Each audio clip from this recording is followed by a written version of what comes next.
शरद पवारांचा फोटो वापरणार नाही याची लेखी हमी द्या. सुप्रीम कोर्टानं अजित पवार गटाला खडसावलं.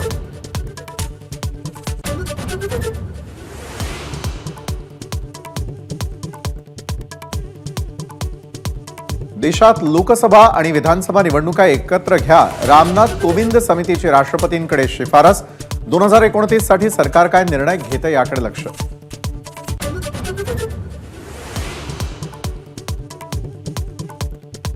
महायुतीच्या मुंबईमधल्या 3 जागांचा पेच अजूनही कायम. दक्षिण मुंबई, उत्तर पश्चिम आणि उत्तर मध्य मुंबईचा तिढा. दक्षिण मुंबईसाठी भाजप शिवसेनेची रस्सीखेच.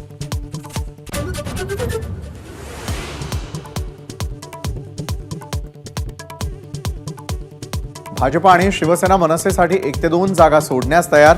लोकसभा निवडणूक न लढल्यास राज्यसभेचाही पर्याय. एबीपी माझाची एक्सक्लुझिव्ह बातमी.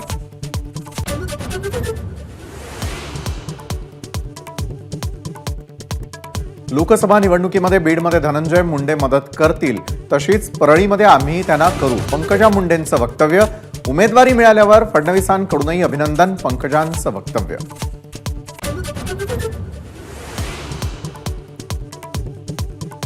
बारामतीची जागा अजित पवारांना दिली त्याची घोषणा करण्याची गरज नाही. चंद्रकांत पाटलांचं वक्तव्य.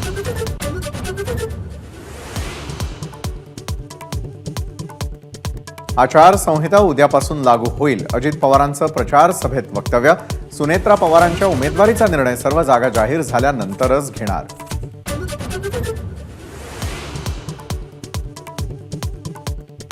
विदर्भातील 4 जागांवरही महायुतीकडून धक्का तंत्र वापरलं जाण्याची शक्यता. भावना गवळींच्या जागी संजय राठोड यांना तिकीट मिळणार अशी चर्चा. एबीपी माझाची एक्सक्लुझिव्ह बातमी.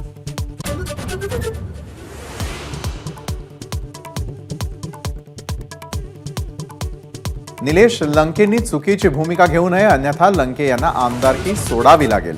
अजित पवारांचा धमकीवजा इशारा.